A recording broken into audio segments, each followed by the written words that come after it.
পলাশ সাহার মৃত্যুর কারণ কি তার পারিবারিক অশান্তি নাকি অন্য কিছু? কিছু কিছু জায়গায় এমন নিউজ দেখতেছি তার কর্মক্ষেত্রে কিছু জটিলতা ছিল যার জন্য তিনি কোনো ষড়যন্ত্রের শিকারও হতে পারে। যদি তিনি পারিবারিক অশান্তির কারণেই তার জীবন ত্যাগ করে থাকে তবে সে তো বেঁচে গেল, কিন্তু তার মতো হাজার হাজার পলাশ সাহা কিন্তু এই দুনিয়া থেকে ঘুরে বেড়ায়। কেউ হয়তো মা পাগল তকমা নিয়ে ঘুরে বেড়ায়, কেউ হয়তো বউ পাগল তকমা নিয়ে ঘুরে বেড়ায়। হাজারে 3 জন থাকতেই পারে যারা অবিবেচকের মতো কোনো একজনের পক্ষ নিয়ে এক পক্ষ বিচার করে যায় সবসময়, কিন্তু বেশিরভাগ পুরুষই সমঝোতা করতে চায়।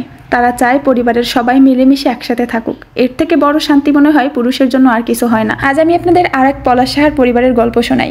এই পলাশ সাহার পরিবারের মা এবং বউকে আমি খুব কাছ থেকে দেখেছি। এই ভিডিওটা যদি আমার ফ্রেন্ড লিস্টের মানুষ দেখে তারা কয়েকজন অবশ্যই জানতে পারবে, কারণ তারা এর সাথে সংযুক্ত। 2023 সালের শেষের দিকের ঘটনা। হঠাৎ একদিন সকালবেলা একটা নতুন নাম্বার থেকে কল। আমি কল রিসিভ করার পর বুঝতে পারলাম সে আমার প্রতিবেশী। তার সাথে আমার খুব ভালো একটা সম্পর্ক।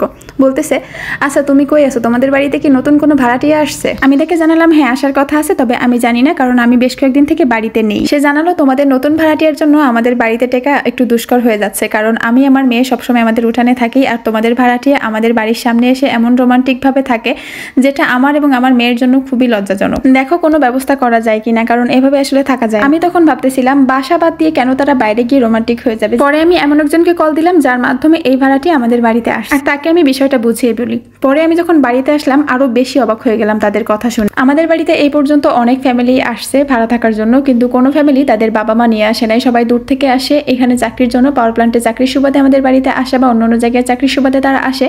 বেশিরভাগ মানুষই শুধু 2 জন বা তাদের বাচ্চা কাচ্চা নিয়ে আসে, মা বাবা নিয়ে এখনো পর্যন্ত কেউ আসেনি। শুধু ওই ফ্যামিলিটাই আসছিল যে ফ্যামিলির বিরুদ্ধে এরকম একটা অভিযোগ আসে যে তাদের কারণে আমাদের প্রতিবেশীদেরও থাকতে সমস্যা হচ্ছে। কয়েকদিন পরে আমি বাড়িতে আসি এবং তাদের দেখে আমার নিজেরও খুব ভালো লাগতো যে তারা বাবা মা সবাই মিলে একসাথে থাকে। জিনিসটা আসলে অন্যরকম, কারণ যারাই জব সূত্রে বাসা নেয় সবাই ছোট ফ্যামিলি। তো কিছুদিন পর আমার ধারণাটা এমনভাবে বদলে গেল, মানে এদের ফ্যামিলিতে এত প্রবলেম যে প্রবলেম আমি আমাদের বাড়িতে আসা কোনো ফ্যামিলির ভিতরে দেখি। এমন একটা অবস্থা শাশুড়ি বৌমার মারামারি পর্যন্ত হয়ে যায়। মাঝে মাঝে এমন শুনি যে ছেলে বউয়ের গায়ে হাত তুলতেছে, ছেলে মায়ের গায়ে হাত তুলতেছে। ছেলের বিষয়ে এই অভিযোগ তাদের দুজনের মুখেই শুনছিলাম, কিন্তু বউ শাশুড়ির যুদ্ধ একদিন নিজের চোখে দেখার সৌভাগ্য হয়েছিল। সকালবেলা আমি রান্না করতেছি, হঠাৎ করে এত চেঁচামেচির শব্দ আসতেছে যে দেখি অকথ্য ভাষায় দুজনে গালাগালি করতেছে। মানে শাশুড়ি বৌমাকে গালাগালি করতেছে, বৌমা শাশুড়িকে গালাগালি করতেছে। এর আগে কিন্তু এক পর্যায়ে মারামারি কমপ্লিট। অনেক চেষ্টা করতেছিলাম দুজনের গালাগালি বন্ধ করার জন্য, কিন্তু কোনোভাবেই যেন দুজনে হার মানতে চায় না। কেউই আসলে কম না, সবাই দুজনেই কথার তীর এমন ভাবে ছুটতেছে যে প্রত্যেকেরই জিততেই হবে। আমি শুধু চিন্তা করতেছিলাম আমার ছেলে এই কোন শব্দটা যিনি শিখে যাবে, এটাই ছিল আমার সব থেকে বড় টেনশন। কিন্তু তাদের ভিতরে যে অবস্থা এটাও আসলে বন্ধ করা জরুরি। শাশুড়ি বৌমার কথা চালাচালির ভিতরে একটা কথা ক্লিয়ার হয়ে যায় যে এই ভাইয়ের আগে আরো 2টা বউ চলে গেছে, যার কারণ হিসেবে শাশুড়িকে দায়ী করতেছিল ছোট বউ। তখন একটু চিন্তা করতেছিলাম আসলে যে সে মায়ের গায়ে হাত তুলছে এই অভিযোগ আছে, তাহলে ওই লোকটা কিসের ভিতর দিয়ে যায়? আসলে মায়ের গায়ে হাত তোলা কখনোই কাম্য না, কিন্তু আগে 2টা বউ চলে গেছে, এটা 3য় বউ। বউকে যে বিশ্রী ভাষায় শাশুড়ি গালাগালি করতেছিল ওই জিনিসটা আসলে কেউই মেনে নিতে পারবে না। এমন একটা সিচুয়েশন হয়ে গেছিল যে ওই দিনই ডিসিশন নেওয়া হয়ে যায় যে তাদের অন্য জায়গায় বাসা দেখে তাদের বাসা শিফট করতে বলা হবে, কারণ তাদের এখানে রাখলে অন্য ফ্যামিলির থাকতে অসুবিধা হয়ে যাচ্ছে। ওই দিন বৌমা শাশুড়িকে এমন ভাবে আঘাত করে যেটার কারণে তার চোখ মুখ দিয়ে রক্ত বের হয়ে যায়।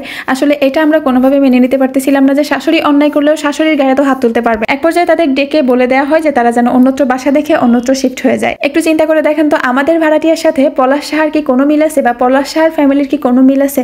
পলাশ সাহার একটা ভিডিওতে দেখছিলাম তারই প্রতিবেশী কমেন্ট করে যে পলাশ সাহা এবং তার বউ দুজনে তাদের বাসার বাইরে লিফটের সামনে এসে রোমান্টিক কথাবার্তা শুরু করে দিতেন। তাহলে এতটুকু প্রাইভেসি কি তাদের বাসার ভিতরে ছিল? আমাদের বাসা থেকে যাওয়ার আগে একটা সময় ওই বাবা মা আমাদের বাড়িতেই থাকে, কিন্তু ছেলের বউ বাড়ি থেকে অন্যত্র চলে যায়। এই জিনিসটাও বা কেমন? ছেলের চাকরি সূত্রে তো বাবা মা এখানে আসা, সেই বাবা মাকে রেখে ছেলে কিভাবে এখান থেকে চলে যেতে পারে? ছেলেও তো প্রথম থেকেই পারতো বাবা মাকে বাড়িতেই রেখে আসতে, তাদের সাথে না নিয়ে, কিন্তু ছেলে তো তাও করে নাই, তাদের সাথেই নিয়ে আসছিল একসাথে ভালো থাকার জন্য। কিছু কিছু ক্ষেত্রে পুরুষ মানুষ এত বেশি অসহায় হয়ে যায় যেখানে আসলে নারীদেরও হার মানায়। অনেকে বলতেছে পলাশ সাহা যদি একটু শক্ত হতো তাহলে হয়তোবা তাদের পরিবারটা ভালোভাবে টিকে থাকতে পারত। সে কি পারতো তার মাকে তার বাসা থেকে বের করে দিতে, তার অন্য ভাইয়ের বাসায় পাঠিয়ে দিতে? তাহলে তো সে বউ পাগল হিসেবে তকমা পেত। আমাদের বাড়িতে যে ফ্যামিলি ভাড়া থাকতো ওই ফ্যামিলির কথা যদি বলি, শাশুড়ি বৌমার ঝগড়া যেদিন আমি নিজ চোখে দেখি ওই দিন শাশুড়ি যে সব ভাষা দিচ্ছিল এর থেকে জঘন্য ভাষা হয়তোবা পৃথিবীতে আর কিছু হয় না। এমন ভাষা এমন ব্যবহার যদি কোনো বৌমা তার শাশুড়ি থেকে প্রতিদিন পায়, সেই বৌমা কতটুকু সম্মান তার শাশুড়িকে করতে পারে? পলাশ সাহা সবকিছু চুপচাপ মেনে নিচ্ছিল বলে তার জীবনটাই ত্যাগ করে দিতে হলো।